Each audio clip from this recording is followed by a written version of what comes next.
¿Alguna vez has sentido que tu mente no te pertenece del todo? Como si una voz interna, que no pediste, que no elegiste, se hubiera instalado en tu conciencia para vigilarte, acusarte y recordarte a cada instante que eres culpable por el simple hecho de desear, de pensar, de vivir. Esa culpa no nació contigo, no es natural, fue implantada. Durante más de 3 milenios, millones de personas han cargado con el peso de una moral que parece celestial, pero que en realidad fue diseñada con una precisión aterradora para domesticar al ser humano. Estoy hablando de los 10 mandamientos. Lo que siempre te dijeron que eran leyes divinas, en realidad son un mecanismo de control psicológico, un sistema de ingeniería social tan sofisticado que convirtió la mente humana en su propia cárcel.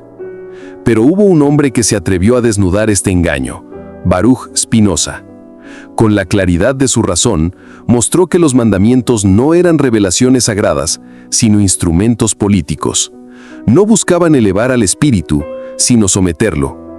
Y esa verdad fue tan peligrosa que lo expulsaron, lo maldijeron y lo condenaron al silencio. Hoy vamos a continuar lo que Spinoza inició. Desenmascarar los 10 mandamientos no como palabras de un Dios eterno, sino como una estrategia de poder que te ha hecho sentir pequeño, indigno y esclavo de una moral ajena. Porque cuando descubras el verdadero propósito oculto detrás de cada mandamiento, algo cambiará para siempre. La culpa artificial se romperá, y la libertad que siempre fue tuya volverá a brillar. Primer mandamiento: amarás a Dios sobre todas las cosas, o no tendrás dioses ajenos delante de mí. En apariencia, este mandamiento parece un llamado a la fidelidad espiritual, una invitación a la devoción sincera hacia un único Dios. Pero cuando lo observamos con el bisturí filosófico de Spinoza, la máscara cae y revela otra cosa, una declaración de monopolio absoluto. No se trata de espiritualidad, se trata de política. Un Dios que prohíbe la comparación con otros dioses actúa igual que un dictador que prohíbe partidos de oposición. No es un mensaje de amor divino, es un decreto de exclusividad, un contrato forzado de dependencia. Este primer mandamiento instala la raíz del control. No puedes pensar por ti mismo, no puedes elegir, no puedes cuestionar. Si solo hay un Dios permitido, también solo hay una autoridad permitida, y con ella un único mediador, la institución religiosa que dice representarlo. Spinoza entendió que aquí se inicia la verdadera cárcel. La mente humana pierde la libertad de explorar. La diversidad de creencias se convierte en amenaza, la duda se transforma en pecado y la comparación en traición. En el fondo, este mandamiento no protege lo divino, protege el poder de quienes se arrogan el derecho de hablar en nombre de Dios.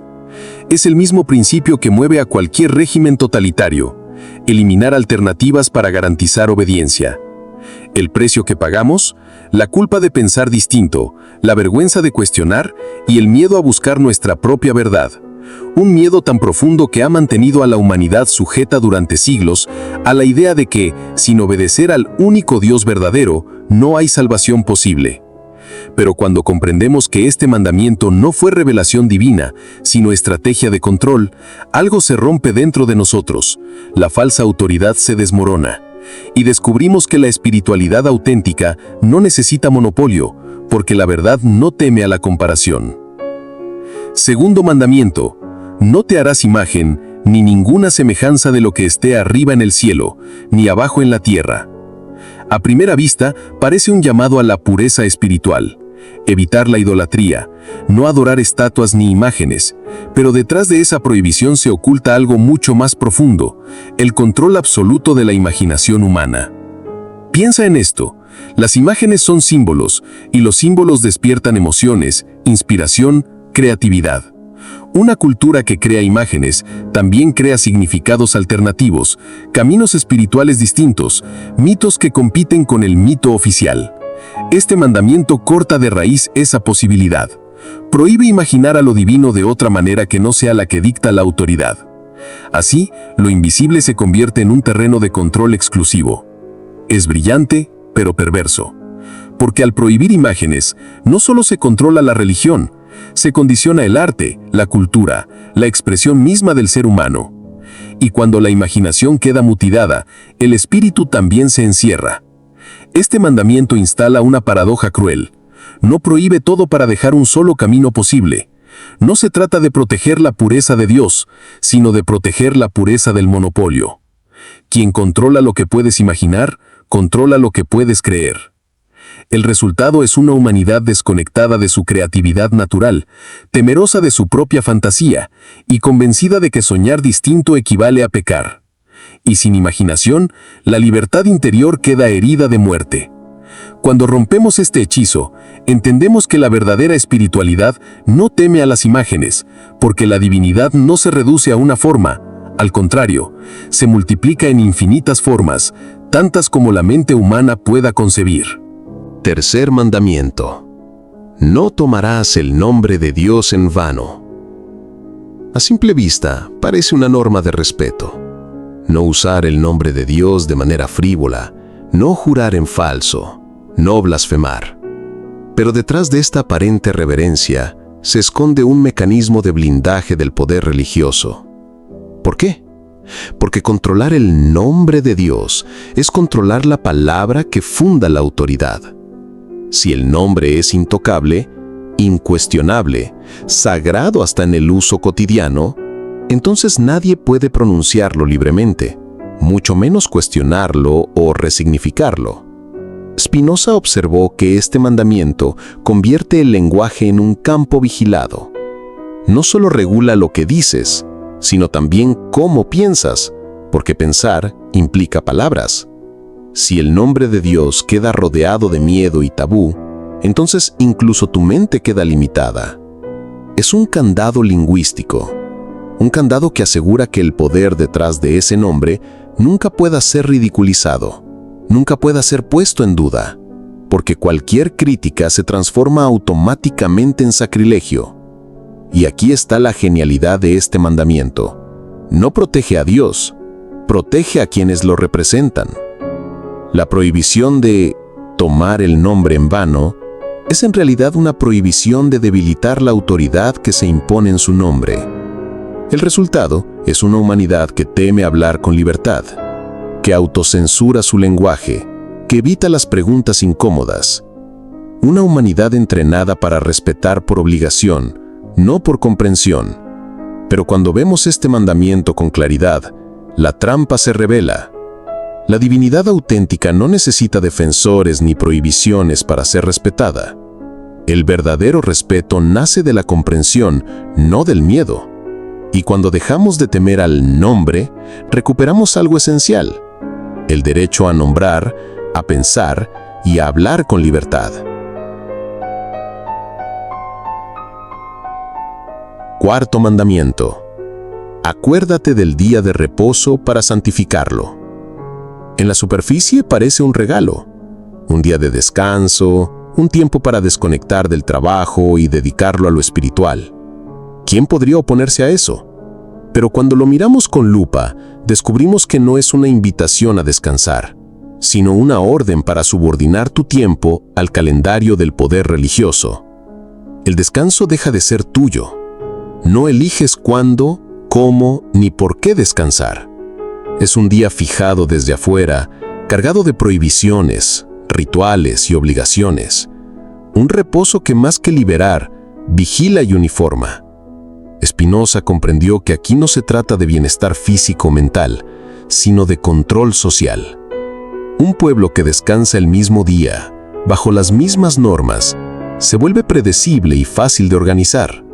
El mandamiento no libera al trabajador, lo encadena al reloj de la institución que regula qué es sagrado y qué no lo es. Además, este mandamiento instala un mensaje subliminal. Tu tiempo no te pertenece. Tu vida entera, hasta tus días de descanso, deben girar alrededor de la obediencia. El domingo o el sábado ya no son tuyos, son del Dios de los sacerdotes. El resultado: generaciones enteras educadas en la idea de que incluso el tiempo, lo más íntimo y personal que tenemos, debe ser entregado, medido y santificado según un poder externo. La paradoja es brutal. Lo que podría ser una celebración de la libertad del hombre frente al trabajo se convierte en un recordatorio semanal de su sometimiento. Un día que debería servir para vivir se convierte en un día para obedecer. Pero cuando comprendemos esto, algo se enciende dentro de nosotros. El verdadero reposo no necesita mandamiento. El verdadero reposo nace de la libertad de decidir, no de la imposición de un calendario sagrado. Y cuando reclamamos nuestro tiempo, reclamamos también nuestra vida. Quinto mandamiento: honra a tu padre y a tu madre. Este mandamiento parece, a primera vista, una de las reglas más nobles: respetar a quienes nos dieron la vida. Pero al analizarlo con cuidado, vemos que no se trata simplemente de amor filial, sino de obediencia jerárquica. En el contexto antiguo, padre y madre no eran solo los progenitores, sino la representación de la autoridad establecida. Honrarlo significaba aceptar, sin cuestionar, el orden social, el patriarca, la tradición, la ley transmitida de generación en generación. Era, en otras palabras, un mandamiento de sumisión familiar y política. Spinoza entendió que, en lugar de fomentar un amor auténtico, este mandamiento convertía el vínculo más íntimo, la relación con los padres, en una herramienta de control. Porque, ¿qué ocurre cuando el padre o la madre son injustos, autoritarios o abusivos? Este mandamiento no deja lugar a la crítica ni a la libertad. Te ordena callar, someterte y aceptar. Así se instala en el corazón del ser humano una obediencia emocional profunda. Si desde pequeño aprendes que cuestionar a tus padres es pecado, más tarde aceptarás sin resistencia a los sacerdotes, a los reyes o a cualquier figura de autoridad que se presente como padre de la nación o de la fe. Este mandamiento no protege la familia, protege la cadena de mando. Refuerza la idea de que el orden social es intocable, de que la autoridad no se discute, de que tu deber no es pensar, sino honrar y obedecer. El precio es alto, generaciones enteras cargando con culpas por cuestionar a sus padres, incluso cuando era necesario hacerlo. Y de ahí un hábito psicológico, sentir que cualquier forma de rebeldía contra la autoridad es una traición. Pero cuando se rompe el hechizo, comprendemos que honrar de verdad no significa obedecer ciegamente. El verdadero honor hacia los padres nace de la libertad, del amor genuino y de la gratitud, no de la sumisión. Y a nivel social, la verdadera madurez empieza cuando nos atrevemos a cuestionar las figuras paternas que han gobernado el mundo en nombre de Dios. Sexto mandamiento: no matarás. A primera vista, este parece el mandamiento más incuestionable de todos. ¿Quién podría oponerse a la idea de no matar? Parece un principio universal de justicia, casi la base de toda ética. Pero si lo miramos con detenimiento, descubrimos que no es tan simple ni tan puro como parece. En primer lugar, este mandamiento nunca fue absoluto. El mismo texto bíblico que lo proclama está lleno de guerras santas, ejecuciones ordenadas por Dios y sacrificios humanos encubiertos bajo la etiqueta de justicia divina. Entonces, ¿qué significa realmente? Que no matarás no es una defensa de la vida en sí, sino una defensa de la vida dentro del marco del poder religioso y político. En otras palabras, no matarás, salvo cuando nosotros lo ordenemos. Spinoza habría visto aquí un claro ejemplo de cómo una ley se usa para domesticar, no para liberar. El mandamiento no busca proteger al individuo de la violencia, sino reforzar la idea de que solo la autoridad puede decidir sobre la vida y la muerte. Tú no puedes matar, pero el Estado, el ejército y la religión sí pueden hacerlo en nombre de Dios. Esto crea una moralidad profundamente contradictoria. Te enseñan a sentir culpa por tu propia agresividad natural, pero te educan para glorificar la violencia cuando está autorizada. Así, la guerra deja de ser asesinato y se convierte en obediencia. El asesinato deja de ser crimen y se transforma en justicia divina. El resultado es una humanidad atrapada en una paradoja. Por un lado, cada impulso agresivo se vive como pecado. Por otro, la violencia masiva se celebra como deber religioso.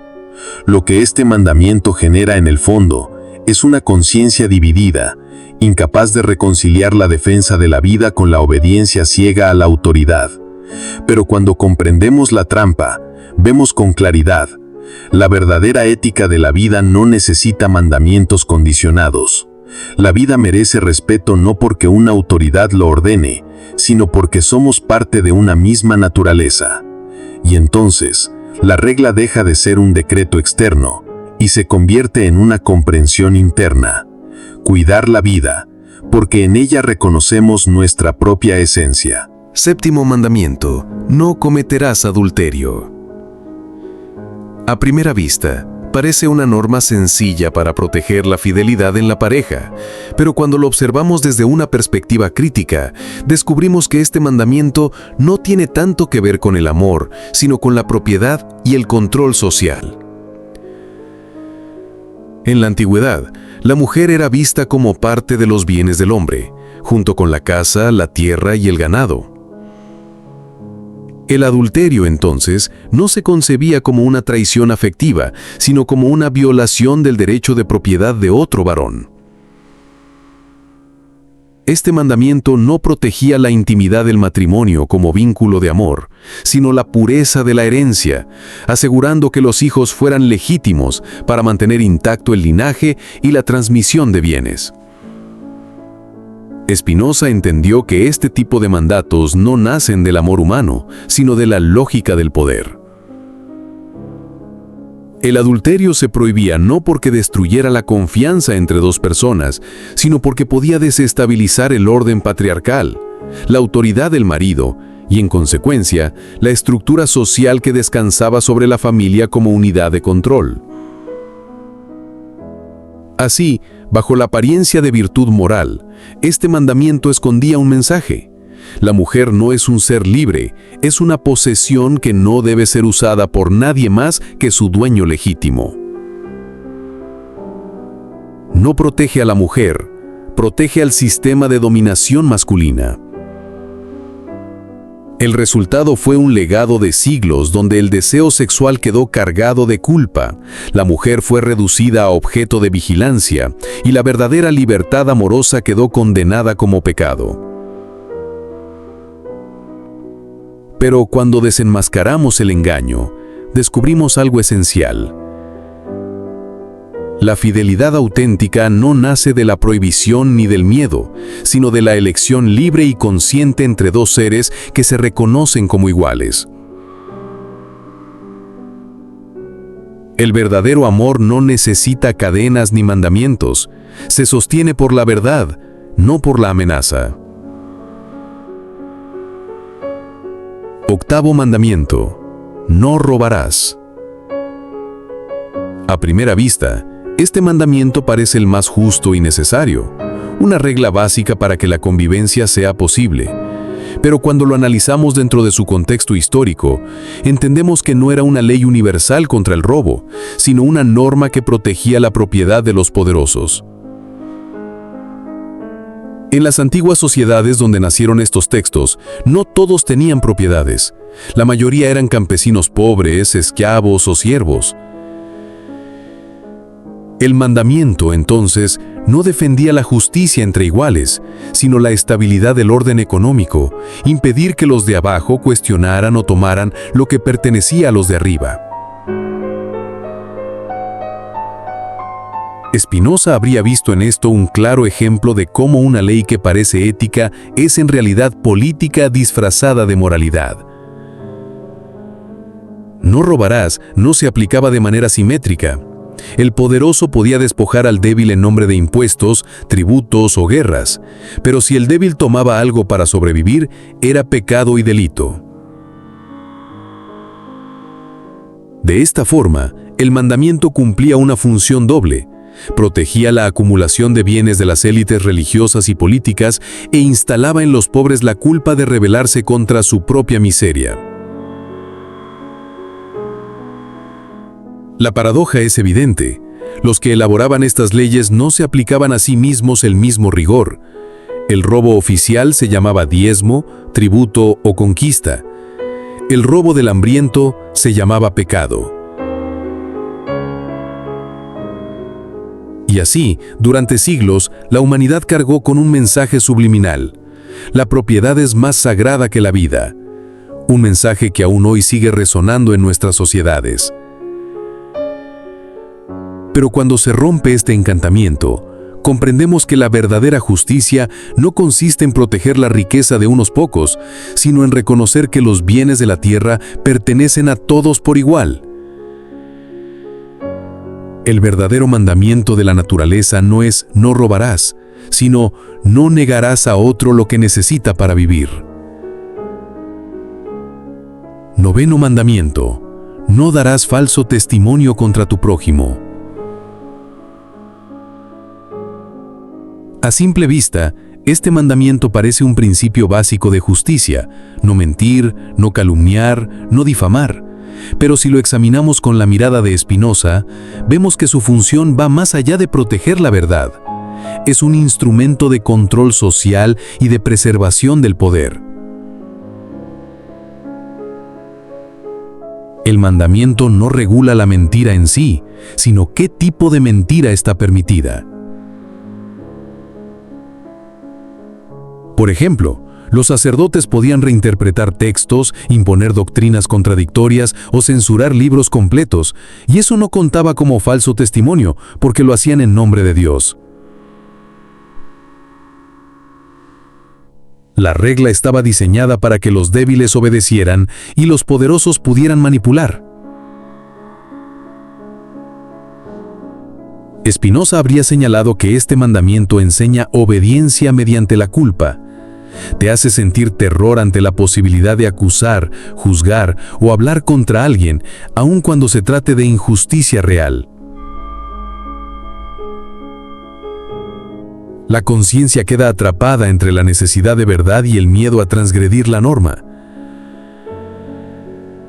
El resultado, un sistema donde la mentira del poderoso se legitima, mientras que la denuncia del débil se convierte en pecado o delito. Así se mantiene la jerarquía. El miedo al castigo o a la culpa asegura que nadie cuestione las estructuras de poder. Cuando vemos esto con claridad, entendemos que la verdadera ética no necesita prohibiciones impuestas externamente. La honestidad no nace del temor a la culpa, sino de la comprensión de la verdad y del respeto por los demás. El mandamiento deja de ser una herramienta de control y se transforma en un recordatorio de que la justicia genuina requiere libertad para hablar y discernir. 10º mandamiento: no codiciarás los bienes ajenos. A primera vista, este mandamiento parece un consejo de humildad y gratitud. No envidiar lo que otros tienen. Pero, si lo miramos con la lente crítica de Spinoza, descubrimos que no se trata de virtud moral, sino de control de la mente y del deseo humano. Codiciar es natural. Forma parte de nuestro instinto de supervivencia y de nuestro impulso por mejorar nuestra vida. El mandamiento, en cambio, criminaliza ese impulso, enseñándonos que nuestros propios deseos son peligrosos si no coinciden con la ley externa. Spinoza habría señalado que aquí se oculta una estrategia brillante. No necesitas robar, basta con que te sientas culpable por lo que deseas. No necesitas ser rebelde, basta con que tu ambición se convierta en pecado. De esta forma, la mente humana queda atrapada en un conflicto permanente. Los impulsos naturales, como la ambición, la curiosidad o la envidia, se viven como faltas, mientras que los beneficios de obedecer se exaltan como moral superior. Es un mecanismo que convierte al individuo en su propio carcelero, manteniéndolo dependiente de la autoridad externa mientras internaliza la culpa como algo natural. El resultado es devastador.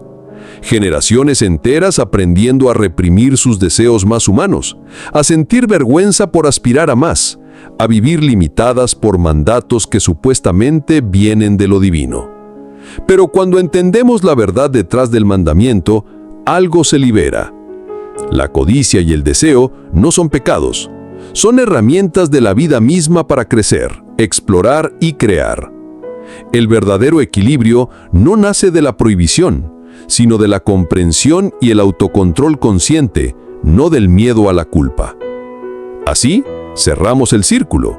Los 10 mandamientos, vistos con los ojos de Spinoza, dejan de ser sabiduría divina y se revelan como un sistema sofisticado de control psicológico. Un sistema que durante milenios condicionó la mente humana, moldeando la culpa, la obediencia y la sumisión. Y cuando comprendemos esto, algo extraordinario sucede. La voz que nos juzgaba deja de tener poder. Por primera vez, podemos experimentar la verdadera libertad, ser humanos completos, conscientes y dueños de nuestros propios deseos y decisiones.